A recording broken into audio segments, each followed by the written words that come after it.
Come in. Welcome. I'm E.G. Marshall. It's not where you've been that counts, they say, but where you're going. But perhaps it's wise to stop once in a while and take a long look in both directions. That was indeed a giant step from Kitty Hawk to the moon. Not so great, however, as the leap from the universe of Isaac Newton to that of Albert Einstein. Professor Einstein, like Alice's rabbit, dropped us suddenly into a wonderland where space and time and weight have lost their ancient meaning. A topsy-turvy world of technical marvels. A world of limitless possibilities for good and evil. Our mystery drama, A Point in Time, was written especially for the Mystery Theater by Mary Jane Higbee and stars Paul Hecht and Russell Horton. It is sponsored in part by True Value Hardware Stores and Certainteed Fiberglass Attic Insulation. I'll be back shortly with Act One.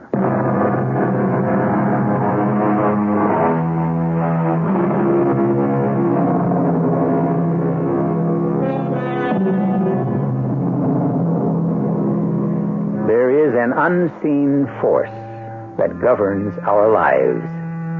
Time. But what is time? A period in which something happens? But suppose nothing happens. Ah, but something is always happening, you say. The earth turns, the tides flow. But look away from this tiny universe of ours. Science tells us there are black holes out in space where there is nothing. In those great gaps, what and where is time? It was musing of this sort, coupled with the most shocking event of his life, that brought Fred Mackey to this quiet room and the attention of two very concerned gentlemen. Now listen carefully, because this is the last time I'm going to repeat it, okay? Now here is all I know about what happened to Don Wakeman. It was getting on toward evening. We were tramping upstream, keeping as close as we could to the river. Don, as usual, was some distance ahead. I've never known a man with his thirst for adventure and his dogged persistence. Hey, Don. Yeah? This looks like a good place, doesn't it? Under this tree? What, you mean stop for the night already? Yeah, why not? But hey, we want to make the Colorado border tomorrow. Oh, look, I don't want to stumble around in the dark trying to make camp like last night, so let's knock off, okay? Well, look, I'd just like to see what's around this next curve. You know what's around there. More of what we're looking at right now. The river, a strip of grass, a few trees, low bluffs rising on both sides. Oh, come on, why do I always have to be the one to say stop? Don't you ever get tired? Okay, we'll stop. Yeah, let's just take a look at this map. Yeah. See, I figure we're just about here. See, we passed this big rock with the two small ones balancing on top this morning. That's called the Two Sisters. Yeah. Look, let's unload the gear, huh? Okay. Oh, wow. It's peaceful, isn't it? Yeah. Sure gets to you after a while, though. What do you mean? The quiet. It's too quiet. It's eerie. Eerie?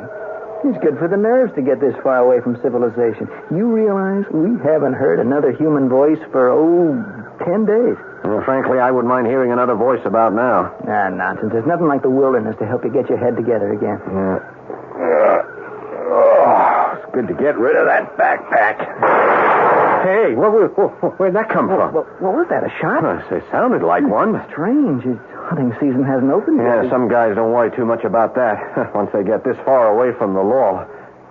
Hey, Don, where are you going? Well, up the cliff. The sound came from up there. No, Don, hold it. Oh, what's the matter? You stick your head up over that bluff and you'll get it blown off. You know these amateur hunters, something moves, they shoot and ask questions later. What was that? I don't know. Sounded like a car horn. It couldn't be. Some kind of animal, maybe? No. Hey, it is an automobile. That wasn't a shot. It must have been a backfire. No, that's impossible. No car could get through this terrain. Well, come on, let's find out. Hey, watch yourself. That's loose shale. It's okay. You can get a footing. Now watch it, Don. There's some roots and brush to hang on to. Yeah, I made it. Good Lord. What is it? Well, there's a road up here. Gee, I'll be darned. How in the world did we miss this? Look, it runs right back where we came from. You can see those rocks, the two sisters. Yeah, well, why didn't we see the road this morning? It's not on the map. I don't get it. Hey, look, there's the car. Yeah. Behind the scrub oak. Look at that. It's a woman. Hey, look at the car. Look at that chick. She's the most beautiful thing I ever saw. Hey, watch out, miss. No, don't touch that radiator cap. You'll get burned. That's steam. Thank heaven. I was hoping somebody would hear my horn. Do you understand motors? Well, I never had a car like this one, but... That's a Packard, isn't it? Yes, Packard Roadster. About 1922? 23, I'd say, and in mint condition. Boy, that's beautiful. But what's gone wrong with it? Well, look, the radiator boiled over. You'll have to give her time to cool off. Here, I'll raise the hood so the breeze can get at the engine. Well, it'll take a little while, which is okay by me. It'll give us time to get acquainted. I'm Don Wakeman. This is my friend, Fred Mackey. Well, I can't wait. I've got to get back to town. Town? What town? Oh. Aren't you from the town? No, we're hikers. Hikers? Yeah, we're on a walking trip. You mean you walked up here? All the way from Santa Fe. But that's miles. Yeah, that's for sure. And you walked? Why? Yeah, that's a good question. Ask him. He's the nature lover. What town do you come from? Silver Strike. Silver Strike? Well, I never heard of it. It's not on the map, is it? Oh, it's just a small mining town. We're mighty proud of it, though. Yeah. Now, I know a lot of guys who come up here hunting every year, and nobody ever said anything about a town. Want to see it? Hop in. I'll take you. Well, nothing I'd like better, but you're going to have to wait for that engine to cool. No, I've got to get back immediately. Look, Fred, why don't we go down to the river and get some water for the radiator? No, you can't put cold water in there. You'll crack the block. We'll make a fire. We'll warm the water. Well, you'll come back, won't you? You won't leave me here alone. You bet we'll be back. You'll like Silver Strike. It's a pretty town. If it's half as pretty as you are. Quit your kidding. Well, I'm not kidding. You're really something. You're some chic yourself. What?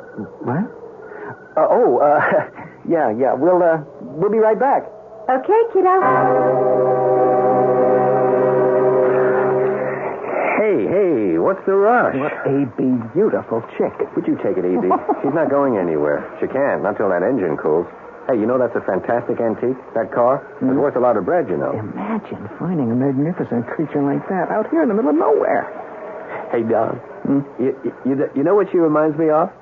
An old-time movie star, Clara Bow. You ever see a picture of Clara Bow? Yeah. I mean, didn't you notice that this girl looks just like her? Hey, you're right. She does. You know, that figure and that hair. I've always been crazy about red hair. Well, look, you gather up our stuff while I heat the water. We are going to spend a couple of nights in Silver Strike. A couple of nights? Mm-hmm.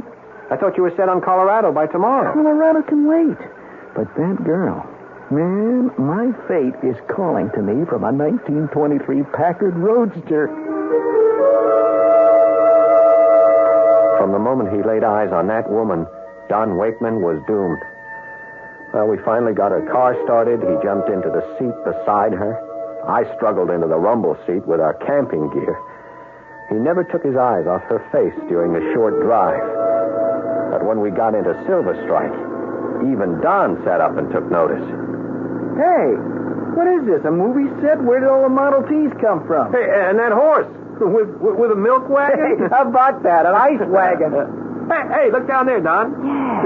A barber pole. And a cigar store in here.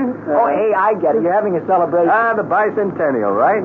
What bicentennial? What bicentennial? You haven't heard of the bicentennial? No. Oh, come on. You can't be that far out of the action up here. I guess we are a little bit out of things. Oh, that's my house, on the corner. Won't you come in? Well, I don't see why not. Don, it's getting a little late. I don't think... I'm coming. Where have you been? We're searching for you. The Don Roadster broke down. You went outside bounds on the first day, completely against regulations. And you took this pair with you. What unit are they from? They are not townspeople. You're not about the rules, Ella. Carl, these are visitors, not townspeople. Oh, visitors. Well, welcome to Silver Strike. How did they manage to get up here? They walked all the way from Santa Fe. Well, I'll be doggone. I thought that would surprise you. You see, we don't get many visitors up here. Yeah, in the hunting season, I should think you would. Well, now, if you fellas walked all the way, you must be about tuckered out. Yeah, that's for sure. Come on inside. Now, look, it's really getting late, and we better be going. Confidentially, I got something special in the way of liquid refreshment. You know what I mean? I could do with a drink, Fred. Sure, you could. Well, come on into the house. Now, this is none of your lousy bootleg hooch. I got the real thing. Bottled in bond. Fella smuggled it in from Mexico. Now, come right on in. You can just drop your backpacks here in the hall. Yeah. Zella, honey, run out to the kitchen and fetch the bottle Jose brought back. Bring 4 glasses. You've been a bad girl, but I reckon you can have a little snort, too. Hot dog. Be right back. Silly little flapper. I guess I've spoiled her. Well, come into the parlor. Take the load off your feet. Oh, thanks. Boy, am I bushed. You'll find Silver Strike a friendly town. Carl? I don't see it. Back of the shelf, hon. It's kind of tough to get at. Reckon I better go myself. Top shelf, hon. Well, that is one strange pair. You think he's her father or her husband? It's hard to tell. It's funny, the way they talk, both of them. Yeah, like they're back in the 20s. Yeah, a couple of weirdos. No, wait a minute. I wouldn't say that. That Zella is a sexy little doll. Yeah. You know the town, it doesn't look real? I mean, it's like you said, a fake movie set. Dang prohibition law. Maybe all right for them cookie pushers back east, but when a man's been working all day, he needs a drink. You still have prohibition? Yeah. Dry as a bone. Well, here's mud in your eye. Down the hatch. Here's to you, lovely lady. Liquid lightning. That's what they had in that bottle. Well, when my breath came back and my eyes cleared, Zella was smiling her weird little smile and Carl rambling on in his 1920s slang. I wanted to say something, but I couldn't get my head together. I was numb. Time stood still. Then Don slumped out of his chair. Carl laughed. He bent over Don, then turned to me, his breath hot on my face. Well, that took care of them for the time being. Well, now, Zella, my friend, you have some explaining to do. You want to do it now, or shall we liquidate our visitors first?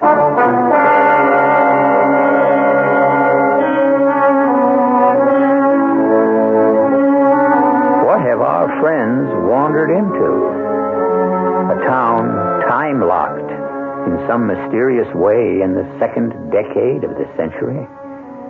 One thing seems certain. Silver Strike is not the friendly town its citizens would have us believe it to be. We'll learn more when we return to Act 2.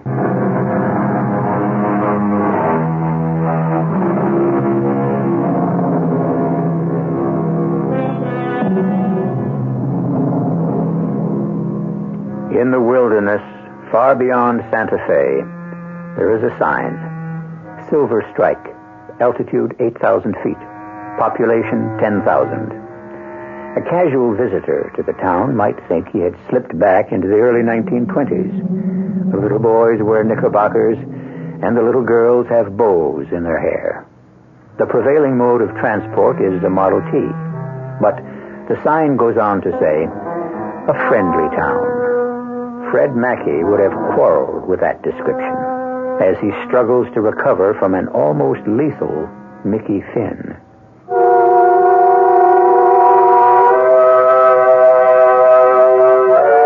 I think it was the jackhammer in my head that finally brought me to.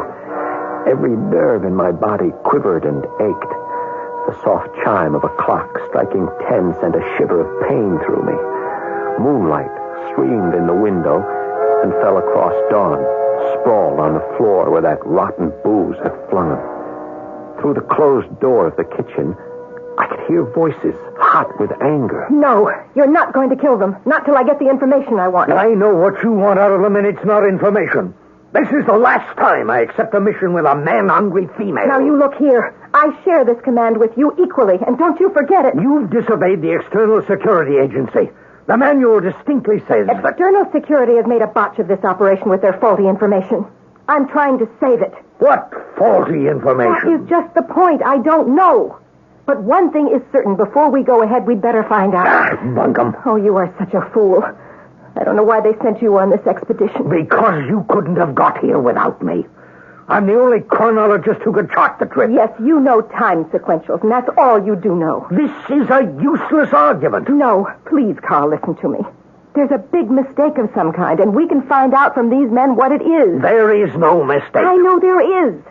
They spotted it the moment they got here. The town amused them. They laughed. This was their last laugh.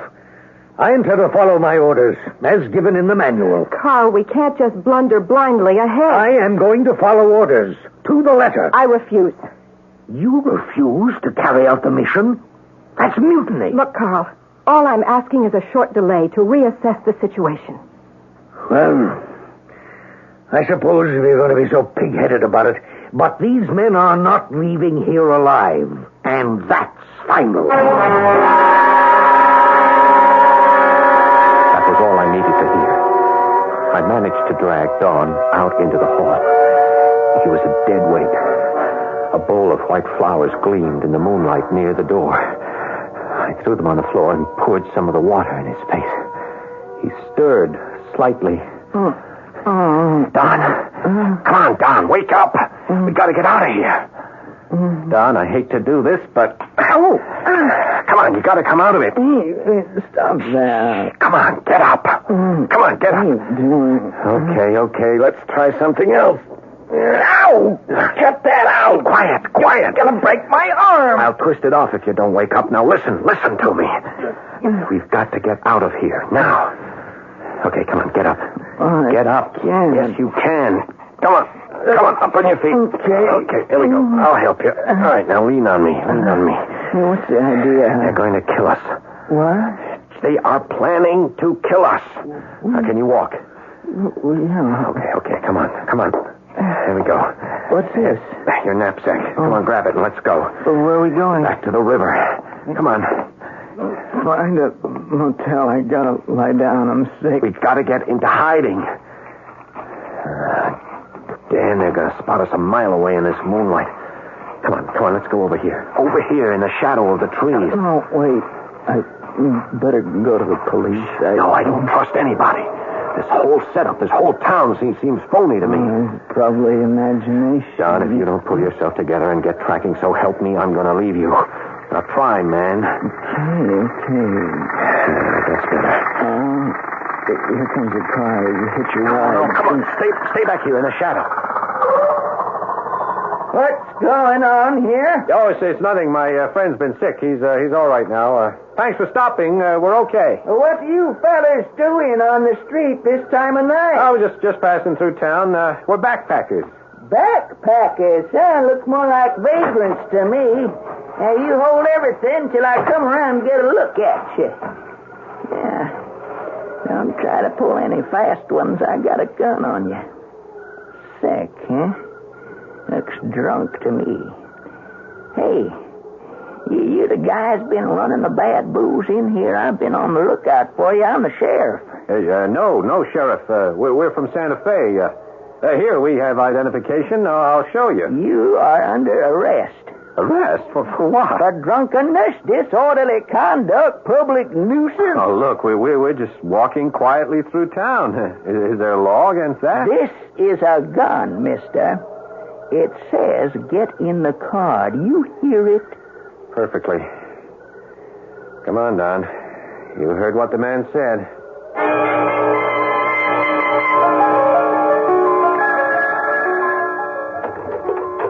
Sheriff's office. Bronson speaking. Oh, yeah, Carl, I picked them up all right. They're safe in the cooler. Oh, no, they didn't give me any trouble. None at all. Yeah, well, I'll wait till I hear from you. Right, Carl. Goodbye. Sheriff. Quiet back there. Sheriff, haven't you overlooked something? Oh, well, what's that? The small matter of our rights? I mean, you failed to tell me my rights. What rights? Well, for starters, Sheriff, I have a right to a phone call. I would like to talk to my lawyer in Santa Fe. We could hear you. I wouldn't argue so much if I was you. You lousy... Cool it, Fred. Look, this is a damned outrage. Shut up. That's the way we like things in Silver Strike. Nice and quiet. Don, we're in a real jam.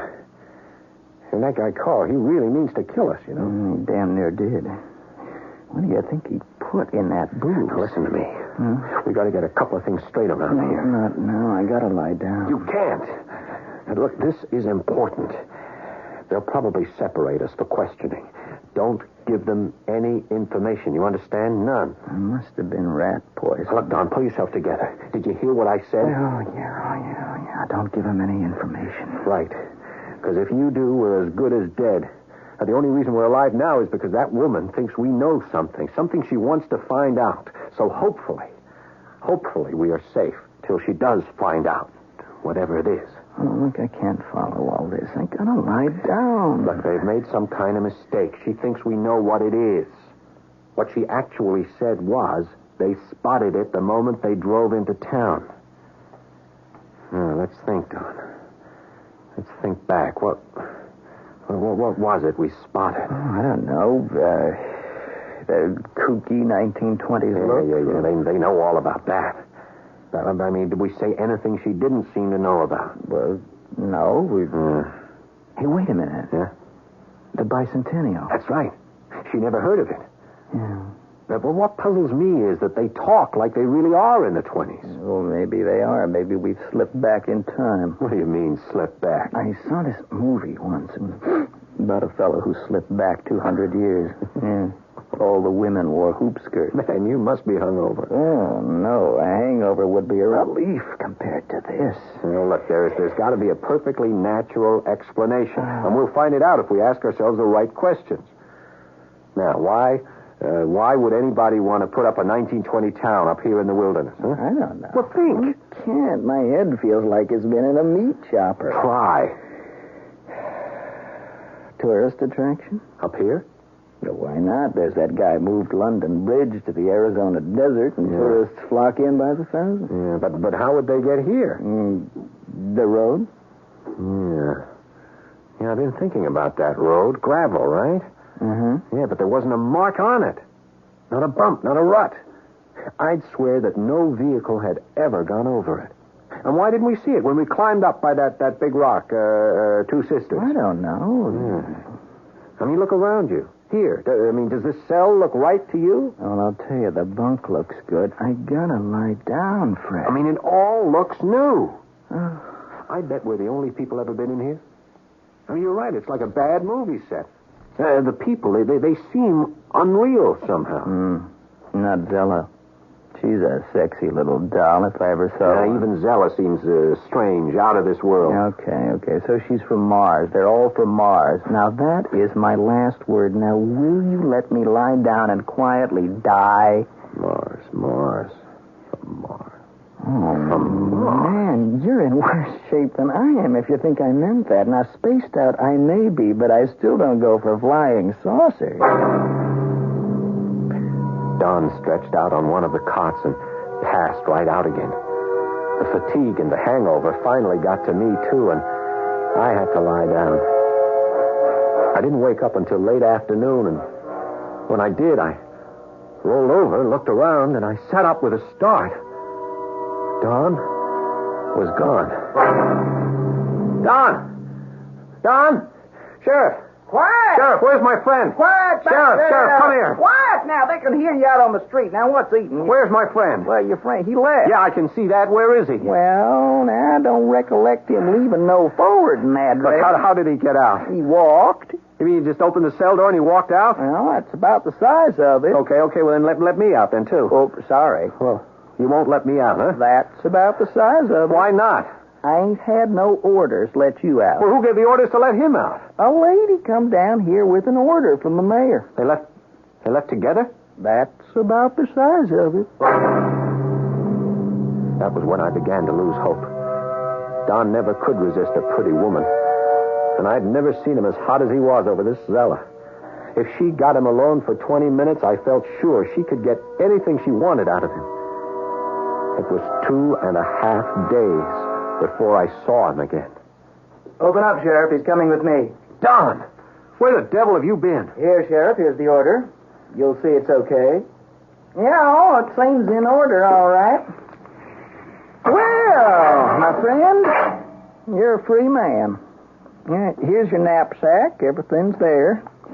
You better check it for yourself, though. Don, what's been going on, eh? So long, folks. Don't you take no wooden nickels. Yeah, I'm going to sue you. I'm going to sue you in this town for everything you've got. False arrest. Tell it to the Marines. I'd like to push those ugly teeth down his throat. Hey, take it easy. Where have you been? I've been with Zella. Yeah, I gathered that. I suppose you told her everything you know? No, I've told her nothing. Yes. Now, look, you're wrong about Zella. She's the most gentle, most tender woman I've ever known. Oh, man, I was afraid of this. You and I have got to have a serious and a calm talk. Okay, but let's get out of this pest hole of a town first. We can't. We can't get out. What do you mean we can't get out? It's no use. What's going to stop us? A lot of things. The security here is not to be believed. Now, this is going to be hard for you to grasp. It was hard for me at first. You were right about Silver Strike. This town is only 3 days old. What? It's an invasion base. I don't get it. What are you talking about? Infiltration from another planet. What? It's true. These people are all part of an invasion force like commandos from outer space. You're kidding. No. They are going to take over the Earth. And they can do it without firing a shot. See, they have orders not to scorch the land. They need it. They've exhausted the resources of their own planet and 5 others besides. They are going to take over the Earth and plow it under for farmland.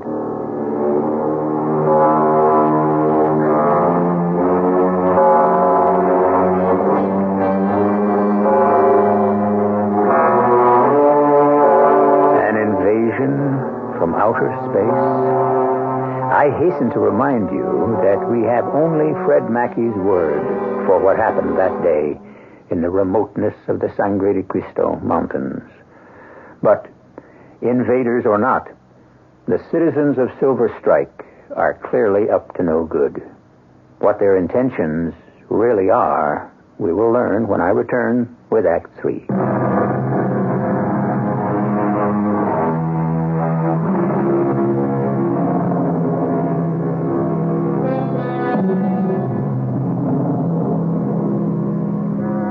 Two lone hikers in the mountains, not far from the rise of the Rio Grande, have stumbled into a town redolent of the atmosphere of the early 20s. To Fred Mackey, the inhabitants resemble the characters in a silent movie.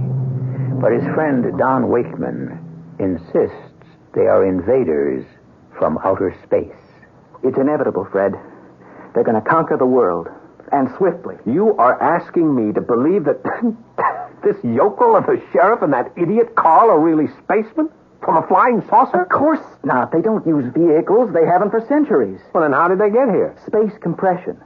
Space compression? Yeah. Look, there's a lot of space inside the atom, you know? It's mostly space. Well, they prefabricated a town like Silver Strike, compressed the component atoms, and reduce it with all its inhabitants to a speck of energy. Then they send it out on a beam. A beam? A beam that travels many times the speed of light to any point in the universe. Yeah, then I suppose they pull the atoms back up again? Exactly. Oh, look, that woman is kidding you. This is ridiculous. Take a look around you. They're stupid. They're like hillbillies.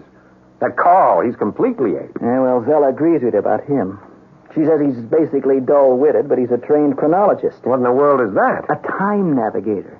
You see, when you travel through space, you travel through time, too. Well, it's very involved. Oh, come on. You know what I think we've stumbled into? Some kind of kook commune. Oh. I told Zella I wouldn't get anywhere with you. One last time, Fred. This is it. You understand? This is it, the end of our civilization. We can't fight it. The technology of these people is centuries ahead of ours. Where did she say they came from? A planet called Agantha. Agantha? Yeah, it's in another galaxy. To them, Earth looks like a lovely little greenhouse. You see, they've exhausted Agantha's resources. We are the 2 luckiest men on Earth, you know? Thanks to Zella. Well, how do you figure that? They need us. See, their advanced intelligence agents have failed them somehow. At least Zella thinks they have, and she's afraid to proceed without better information. If we cooperate, they'll make us technical advisors, officers in their army. Otherwise... Yeah, otherwise? Carl wants to blot us out. Instantly, without leaving a trace. You really believe this, huh? I believe what I saw. All right. Now, wait a minute. If they're from another planet, how come they talk like Americans, Well, huh? they've been planning this operation for years. They've been trained for it since childhood. All right. But then why the 1920 masquerade? I don't know. Yeah. Well, fortunately for us, the operation got fouled up somehow. Somebody goofed. Do you know what you're saying? We've run into a huge, a cosmic snafu. Okay, well, let them figure the way out of it. They're getting no help from me. John, honey? Oh, hi, Zella. Well, did you have a good talk? Hello, Freddie. Feel better, kiddo? I brought you a root beer. Yeah, I had one drink with you. I haven't recovered. Thank you. Oh, that was Carl's idea. He's a bungler. I hated to have him included in this mission, but we had to have a time navigator. I handled the space trajectory myself, and I'm proud of what I did. Not 15 miles off, but the time projection is tricky, too. So, we have to put up with that dumbbell, Carl. Now, what we want out of you boys is simple. Just tell me what it was about this town that struck you as off-key. Oh, no, I'm not telling you anything. All right, you get that straight right now. Neither is my friend here, if I have anything to say about it. John, darling, I'd hoped you'd explain to him. Freddie, listen, I'm trying to save your lives. Tell me, why doesn't Silver Strike look like your average American town? It must be the time element, Zella, the 1920s. All right, Zella. What have they told you? Look! Look up there! What? In the sky! What is that thing? What it looks like. A flying ship. But it's huge! What is it? Is it an Earth ship? Yeah, it's a jet, all right. Jet? Yeah, jet-propelled airplane. Jet-propelled? Carl, did you hear that? There's your proof. Earth has only small cockpit planes, hardly bigger than automobiles. That's what we were told, isn't it? Yes, but... And look up there. Now can you see that something's wrong? Advanced intelligence told us nothing of aircraft of that size. Son, what did you say about the 1920s look? Well, the Model T Fords, all the horses. What is the date? The date? Well, it's the 5th or 6th. I'm not sure. No, the year. The year. The year? Well, it's 1976. 1976? No, it can't be. 1976. Well, that puts another light on things, doesn't it, Carl? The Advanced Information Agency didn't fail us. You did. You bungler, you fool. This is all your fault. Zella, I can explain. You had charge of the time schedule. You brought us in 50 years late. I don't see how I could have. Oh, what will we do, Zella? We'll have to abandon our plans and get back to Agantha immediately. Yeah, they must be wondering what happened to you. We can't salvage this operation. Carl, alert the members of the expedition. We leave Earth within 12 hours. What shall I do with this pair? John, darling, you're coming with me, aren't you? You know I am, Zella. Any time, any place. John, no. Now, come on, wake up, man. You can't do this. I am going to go with the woman I love. We'd better take them both with us. We'd better have something to show on Agantha for all the money we spent on this expedition. Otherwise, they'll tear us apart. Oh, no. You're not taking me back. No way. It's your only hope for survival, Fred. They're bound to win. Now think.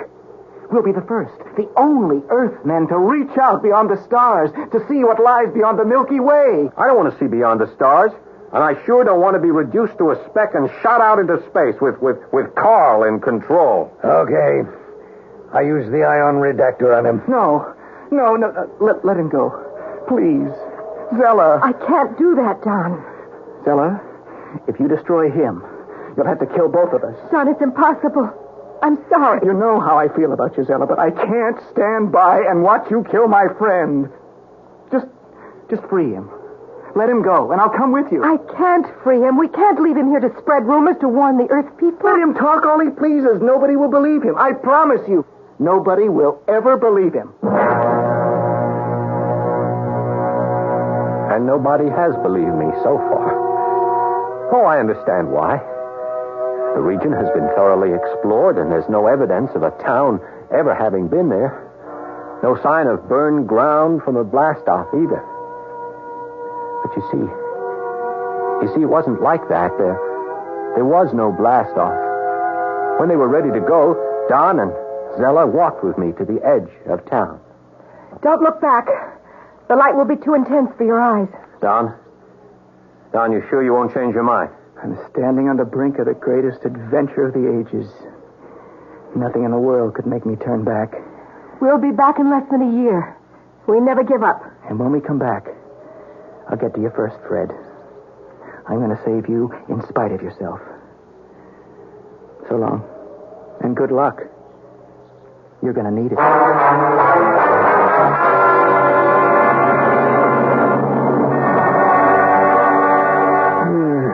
You say there was no sign of the town ever having been there? No, Doctor. Well, it's the same story you told me nearly a year ago when you first came down out of the mountains. Well, I was badly shaken by the experience. But, Doctor, as you can see, I'm perfectly well now. I'm ready to go home. Well, now, we think we're certain that you'll feel even more secure in your recovery if you take a longer period in a stress-free environment. No, Doctor, I don't need it. I really don't need it. We've located a splendid place, Mirror Lake. It's run by Dr. Cumberland. No. Excellent therapist. No, my nerves are as steady as yours. There's a man here from Mirror Lake. Look, never mind, Doctor. I'm fed up. Look, do you hear me? I've had it with you people. That's patient transportation. No, I'm not going. I'm not going. No. Dr. Siddery, Patient Transportation Service. The receptionist told us to come right up. Yes. Come in. I'm Al Freeman, Doctor. Don, my God, you've come back. This is the patient? Doctor, here's my proof. This is Don Wakeman. No, Mr. Mackey, this is Mr. Freeman. This is Miss Michaels. How do you do? It is her. It's the woman from again, Zella. I told you. It's too bad. He's been perfectly lucid until now. You have the impression we've met before, Mr. Mackey? Yes. Well, we've come to take you with us. You've come to take me with you? Yes. To a very nice place. Oh. Are you ready to go? Yeah. Sure, I'm ready to go. Well, splendid. Yeah, I'll go. Splendid. Goodbye, Dr. Siddery. Just a moment. There are some papers that must be signed. Sure. Give me a pen, eh? Here you are. Thank you. Mr. Mackey, I'm sure you'll be glad you made this decision. Keep in touch with us. We're interested in your progress. I hope you'll let us hear from you. Oh, you'll hear from us, all right. That's for sure. You'll hear from us sooner than you think.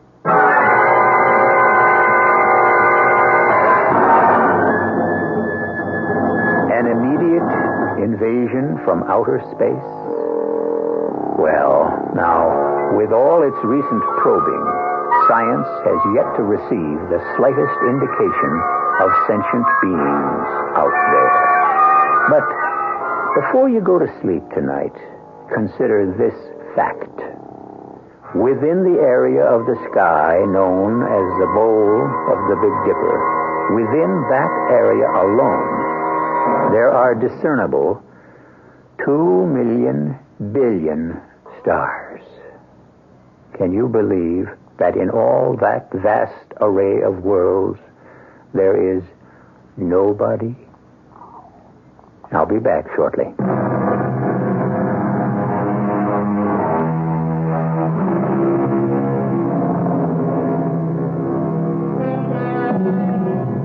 If there's a moral in Fred Mackey's story, it must be this.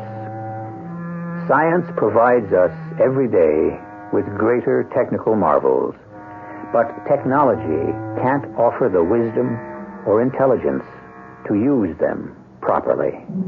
For that, perhaps we must look to older and more profound disciplines. Some 5,000 years ago, we were given 10 precepts, which, carried out to the letter, would bring us into accord with nature and our fellow beings. And that would indeed be a giant step, greater by far than the leap from Kitty Hawk to the moon. Our cast included Paul Hecht, Russell Horton, Terry Keane, and Court Benson. The entire production was under the direction of Hyman Brown. Radio Mystery Theater was sponsored in part by Buick Motor Division and Anheuser-Busch Incorporated, brewers of Budweiser. This is E.G. Marshall inviting you to return to our Mystery Theater for another adventure in the macabre. Until next time, pleasant dreams. The preceding program furnished by CBS Radio. You've been listening to the OTR Gold Network. Find more classic radio at otrgold.com.